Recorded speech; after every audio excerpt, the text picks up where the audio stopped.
ഞാനിപ്പോൾ നിൽക്കുന്നത് കാമപുരത്ത് കാവിൽ ക്ഷേത്രത്തിന് സമീപമുള്ള കാമപുരം ശ്രീ ശങ്കരനാരായണ മൂർത്തി ക്ഷേത്രത്തിലാണ്. പ്രശസ്തമായ അമ്പലപ്പുഴ ശ്രീകൃഷ്ണ സ്വാമി ക്ഷേത്രത്തിൽ നിന്ന് ഏകദേശം 3 കിലോമീറ്റർ മാറി കരുമാടി എന്ന സ്ഥലത്താണ് ഈ ക്ഷേത്രം സ്ഥിതി ചെയ്യുന്നത്.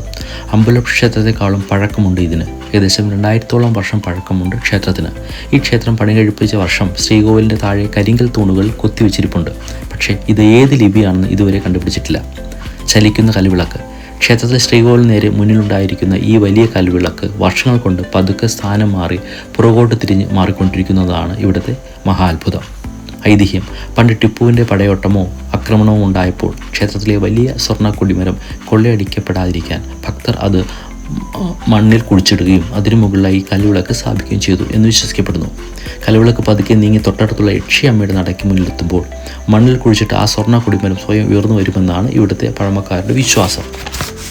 കൽവിളക്കിൻ്റെ സ്ഥാനം മാറുന്ന പ്രതിഭാസത്തെക്കുറിച്ച് ഗവേഷകരും ചരിത്രകാരന്മാരും ശാസ്ത്രജ്ഞന്മാരും മുന്നോട്ട് വയ്ക്കുന്ന പ്രധാന നിരീക്ഷണം ഭൂഗർഭ മാറ്റങ്ങളും മണ്ണൊലിപ്പുമാണ്.